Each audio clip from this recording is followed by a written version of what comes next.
নমস্কাৰ প্ৰিয় দৰ্শকসকল, অসম চৰকাৰৰ লাখ লাখ কৰ্মচাৰীৰ লগতে পেঞ্চনাৰসকলৰ বাবে আহি পৰিছে এই মুহূৰ্তৰ এটা গুৰুত্বপূৰ্ণ আপডেট। কিয়নো অসম চৰকাৰৰ অধীনত অষ্টম দৰমহা আয়োগক লৈ কেইবাটাও গুৰুত্বপূৰ্ণ ঘোষণা। মুখ্যমন্ত্ৰী হিমন্ত বিশ্ব শৰ্মাই দিলে ডাঙৰ ঘোষণা।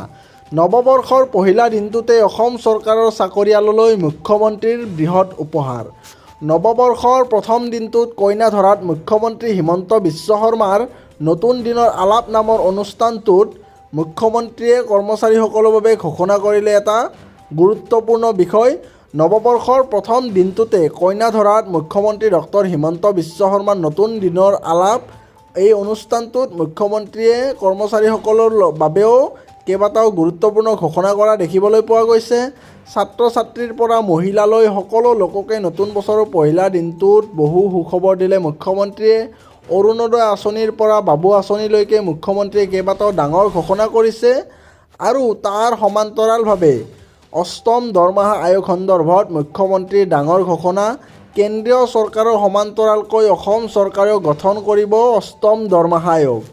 মুখ্যমন্ত্ৰীয়ে কয় যে কেন্দ্ৰীয় চৰকাৰে ইতিমধ্যেই অষ্টম দৰমহা আয়োগ গঠন কৰিছে।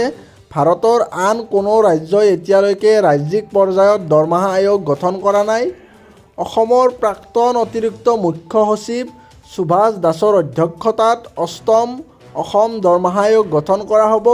ৰাজ্যিক পৰ্যায়ত অষ্টম দৰমহা আয়োগ গঠন কৰা ভাৰতৰ প্ৰথমখন ৰাজ্য হৈ পৰিব অসম। দৰ্শকসকল, এইটো অসমৰ কৰ্মচাৰী আৰু পেঞ্চনাৰসকলৰ বাবে এইটো এটা অত্যন্ত গুৰুত্বপূৰ্ণ খবৰ।